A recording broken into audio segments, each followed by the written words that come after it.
Pemuda ini berlari kencang setelah mendapat kabar kalau kondisi ibunya semakin memburuk di desa dan bergegas menemui sang ibu yang terbaring di kamarnya. Sang ibu memintanya untuk duduk di dekatnya dan berkata kalau waktunya sudah tiba. Mengatakan ke anaknya kalau tak ada yang perlu dikhawatirkan dan kematian adalah bagian dari hidup itu sendiri. Dan kembali mengatakan kalau dia merasa sangat beruntung telah memiliki anak seperti dirinya dan sudah berusaha sekuat tenaga melakukan yang terbaik untuknya. Membuat pemuda ini memeluk ibunya yang terus saja mengingatkannya untuk tegar dan bisa menjaga diri dengan baik. Setelah kematian sang ibu akibat kanker yang dideritanya, pemuda ini mendirikan sebuah rumah sakit yang diberi dengan nama ibunya yang dijalankan oleh dokter keluarganya dan memberikan pengobatan gratis ke semua orang yang membutuhkan perawatan. Sepeninggal ibunya, pemuda ini meneruskan mengurus ladang dan menyerahkan urusan pabrik ke orang-orang profesional yang direkrutnya. Sementara di malam harinya, pemuda ini terus saja mengenang gadis yang selalu ada di hatinya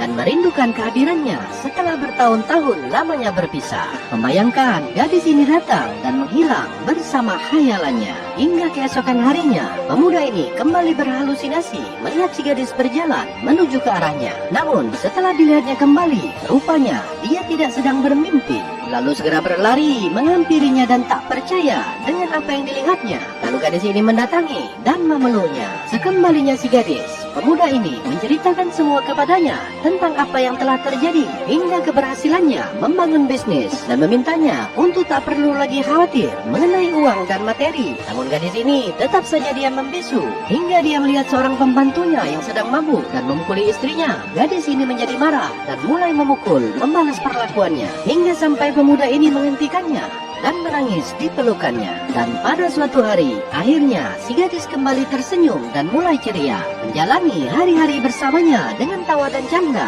bermain pingpong bersama, bahkan mengajari si pemuda berdansa, lalu memberikan hadiah sepasang sepatu untuk si pemuda. Dan di malam harinya, pemuda ini kembali bertanya apakah si gadis mau menikah dengannya. Namun gadis ini tetap saja tak menjawabnya, membuat pemuda ini berkata kalau dia mungkin seorang idiot, namun dia tahu dengan apa yang dinamakan dengan cinta, lalu pergi meninggalkannya.